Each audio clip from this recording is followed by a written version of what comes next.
നല്ല കിറ്റേട്ടാ. എന്നോട് ഞാൻ പറഞ്ഞിട്ടുണ്ട് നിന്റെ കയ്യിലെ ചൊരുക്കും മാറ്റം എന്റെ അടുത്ത് വരരുതെന്ന്. അമ്മ വയലന്റ് ആവല്ലേ, കത്തിയാണ് കേറി കൊള്ളും. അമ്മക്ക് എന്താ എന്റെ അടുത്ത് ഇത്ര പുച്ഛം? ഒന്നുമില്ലെങ്കിൽ ഞാൻ ഡിസ്ട്രിക്ട് ലെവലിലെ ഫസ്റ്റ് കിട്ടിയ ആളാണ്. അതിന്റെ ഒരു ഇത് വേണം. എന്റെ അടുത്ത് കളിക്കാൻ വന്നാൽ ഞാൻ ഏത് ഡിസ്ട്രിക്ട് പ്ലെയർ ആണെന്ന് നോക്കില്ല, ഞാൻ അവിടെ ചവിട്ടിക്കൂട്ടി ഇടും. പഞ്ച് ചെയ്ത് കൈയൊക്കെ ഭയങ്കര വേദന.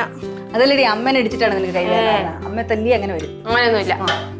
2 മാസം കൊണ്ട് നോക്കിക്കോ, ഞാൻ വീണ്ടും പഴയ ലെവലിൽ എത്തുന്നു.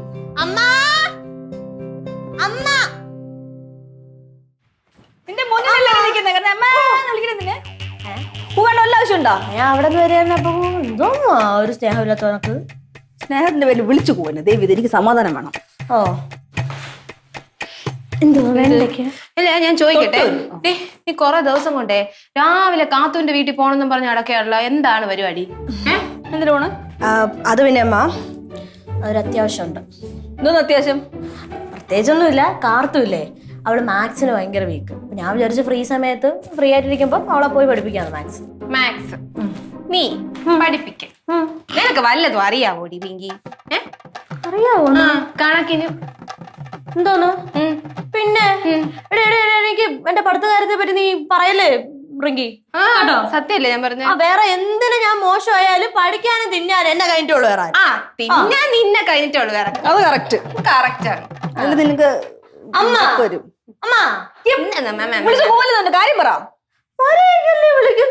അമ്മ അമ്മ അമ്മ വിളിക്കാതെ നീ കാര്യം പറ. അമ്മ ഉണ്ടല്ലോ ഫ്രണ്ടില്. ഇങ്ങോട്ട് മാറിയടി, ഇവിടെ നീങ്ങിയടി. എന്തോ കാര്യം സാധിക്കാനാണ്. അമ്മ കാർത്തൂന്റെ വീടില്ലേ, കാർത്തൂന്റെ വീടിന്റെ തൊട്ടടുത്ത് ചേർന്നൊരു വീടില്ലേ? വീടുണ്ട്. ആ വീടിനകത്ത് ഒരു വയസ്സായ അമ്മുമ്മയില്ലേ? വയസ്സായ ആൾക്കാരെയാണ് അമ്മുമ്മ എന്ന് വിളിക്കണത്. വയസ്സായ അപ്പൂപ്പന്മാരെ അപ്പ എന്താ വിളിക്കും? അപ്പൂപ്പാന്ന് വിളിക്കും. അമ്മ ഞാൻ പറഞ്ഞിട്ടുണ്ടോ, എന്റെ ഇടയിൽ ചോദ്യം ചോദിക്കില്ല, എന്റെ ഫ്ലോ അങ്ങ് പോകും. അപ്പൊ ആ അമ്മുമ്മയുടെ വീട്ടിലുണ്ടല്ലോ നിറച്ചും കോഴികളുണ്ട്. അത് നീ എന്നെ നോക്കണുണ്ട്. അങ്ങനെ പല വീട്ടിലും പല സംഭവങ്ങളും ഉണ്ടാവും. അപ്പൊ ഒരു ദിവസം ഞാൻ അവിടെ ചെന്ന് നോക്കിയപ്പോഴേക്കും എന്ത് ചെയ്യുന്നു, അമ്മുമ്മ കോഴികൾക്ക് തീറ്റ ഇട്ട് കൊടുക്കുന്നു. അപ്പൊ കോഴികൾ എല്ലാരും കൂടെ ഇങ്ങനെ ഓടി അമ്മുമ്മയുടെ അടുത്ത് ആണല്ലേ? തീറ്റ ഇട്ട് കൊടുത്ത കോഴി അടുത്ത് വരും. അത് വലിയ അത്ഭുതമൊന്നുമില്ല. പറയുന്നേ കോഴി വരുന്നു. അത്ഭുതമൊന്നുമില്ല. അപ്പൊ ഞാനത് മതിലിന്റെ മണ്ടേ കയറി ഇങ്ങനെ നോയിക്കൊണ്ടിരിക്കുകയാണ് ചേട്ടാ. മതിലിന്റെ വണ്ടിയിൽ നീ എങ്ങനെ നോക്കിക്കൊണ്ടിരുന്നു? ഇത്തിരി ചാണ്ട് പൊക്കോണ്ട് നീ എങ്ങനെ നോക്കാനാണ്? സ്റ്റൂൾ ഇട്ട് മതി. സ്റ്റൂള് നിനക്ക്. അപ്പൊ ഞാൻ അങ്ങനെ നോയിക്കൊണ്ടിരുന്നപ്പോഴേക്കും ആ അമ്മുമ്മ എന്നെ കണ്ട്. അപ്പൊ അമ്മുമ്മ എന്ത് ചെയ്ത് എന്നെ നോക്കിയിട്ട് ചോദിച്ച്, മോളെ എന്താ മോളെ നോക്കുന്നേ, മോക്ക് കോഴി വേണോ എന്ന് ചോദിച്ചു. അപ്പൊ ഞാൻ അമ്മുമ്മ നോക്കിട്ട് ഇങ്ങനെ ചിരിച്ചു. അപ്പൊ അമ്മുമ്മ എന്ത് ചെയ്ത്, മോൾ എന്തിനാ ചിരിക്കുന്നേ, മോള് പറയും മോക്ക് കോഴി വേണോ എന്ന് ഒന്നും കൂടെ ചോദിച്ചു. അപ്പൊ ഞാൻ ഇങ്ങനെയൊക്കെ തലയാട്ടി. അപ്പൊ അമ്മ ഒന്നും കൂടെ നിർബന്ധം ചോദിച്ചു കോഴി വേണോന്ന്. അപ്പൊ ഞാൻ പറഞ്ഞ് ഞാൻ വീട്ടിൽ ചെന്ന് ചോദിച്ചിട്ട് പറയാം അമ്മുമ്മ എന്ന് ഞാൻ പറഞ്ഞു.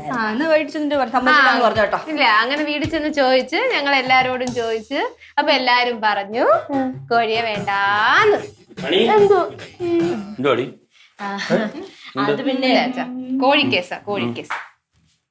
അതച്ചാ നമ്മൾ ഒരു വീടായി കഴിഞ്ഞാ ഒരു നാടൻ കോഴിയൊക്കെ വേണ്ട.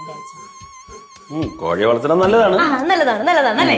അല്ലേ? നമ്മുടെ 2 വീട്ടിലുണ്ടല്ലോ. അതെ അതെ, അച്ഛന്റെ കാര്യം അറിയാം. ഓ എന്റെ ദൈവമേ, അച്ഛൻ കോഴി വളർത്തിട്ടില്ലേ? ഞാൻ വളർത്തിട്ടില്ല, പക്ഷെ വീട്ടിൽ ഇഷ്ടംപോലെ കോഴി ഉണ്ട്. അമ്മൂമ്മ വളർത്തുമല്ലോ. അവിടെ ഉണ്ടല്ലോ പുല്ലിനടയിലും. അമ്മ വളർത്തിയിട്ടുണ്ടോ? ഞാൻ വളർത്തിയിട്ടില്ല. ഇല്ലേ, ഇഷ്ടമല്ല. നമുക്ക് വളർത്താം. താല്പര്യമില്ല. അച്ഛന് മനസ്സിലായില്ലേ? ആദ്യം ഒരു പട്ടിയെ വളർത്തിയത് ഓർമ്മയുണ്ടോ? എന്നിട്ട് നമ്മൾ അതിനെ അടിച്ചോട്ടിച്ചത് ഓർമ്മയുണ്ടോ? അത് കഴിഞ്ഞ് കിളിക്കൂട്, അതും കഴിഞ്ഞ് ലവ് ബേർഡ്സ്, അതിനെ പറത്തി വിട്ടു. എന്റെ 1500 രൂപ പറന്നുപോയി. അതും കഴിഞ്ഞ് ഇപ്പൊ കോഴിയും കൊണ്ട് ഇറങ്ങിയിരിക്കുകയാണ്.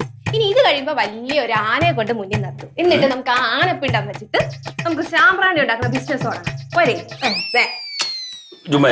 എന്താ മോളെ നിന്റെ അച്ഛാ ഒരു കോഴി മേടിക്കാം അച്ഛാ. നല്ല കിട്ടില്ല ഒരു കോഴി, പൂവൻ കോഴി. ഞാൻ അവിടെ ചെന്ന് നോക്കിയപ്പോൾ ആ പൂവൻ കോഴി എന്നെ തന്നെ ഇങ്ങനെ നോക്കി. അപ്പുറത്തെ കാർത്തൂന്റെ വീടിന്റെ തൊട്ടടുത്ത്. ഫ്രീ ആയിട്ടോ? ഫ്രീ ആയിട്ട് വരാം. അവരെന്റെ അമ്മൂമ്മയെന്നല്ലല്ലോ. ഫ്രീ ആയിട്ട് എങ്ങനെ സാധനം കിട്ടും? കാശ് കൊടുത്താ? പിന്നെ കാശ് കൊടുക്കണ്ടേ? കാശ് ചെലവിനുള്ള അടുത്ത വഴി കൊടുത്തോ. ഒരു 500 രൂപയേ ഉള്ളൂ. അത് ചേച്ചി എന്ന് സഹായിച്ചാ നന്ദി. എനിക്ക് പോരുത്. എന്റെ 1500 രൂപ പറത്തി വിട്ടവളാണ് നീ. ഇണ്ടി പോരുത്. നീ 500 കുണുമ ഇപ്പൊ തരാം ഞാൻ. കോഴി എന്റെ അടുത്ത് വളർത്തുന്നത് ചോദിക്കണ്ട, എന്റെ നല്ലതാണ്. പൈസ ഇല്ല. കോഴി വളർത്തുന്നത് നല്ലത് തന്നെയാണ്. ആര് തീറ്റ ആര് കൊടുക്കും?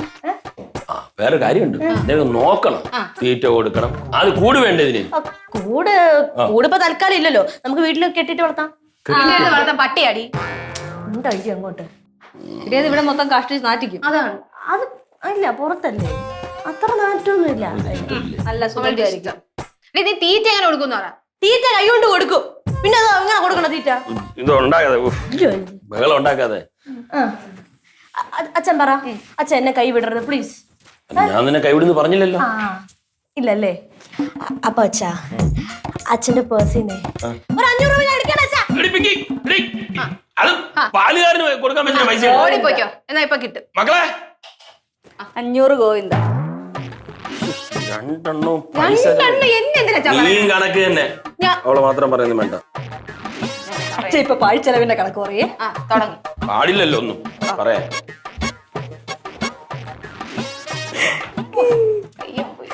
അടുത്തിന് കോഴിയുണ്ട്. കോഴി ചിരിയും മൊഴിയും ചേരും തട്ടുപൊളിപ്പൻ കൂടാണേ. എന്നിഷ്ടം നിന്നിഷ്ടം ഒത്താലോ തന്നിഷ്ടം പിടിപലി കളി ചിരിപൂരം മുരളയ്ക്കു പേര്.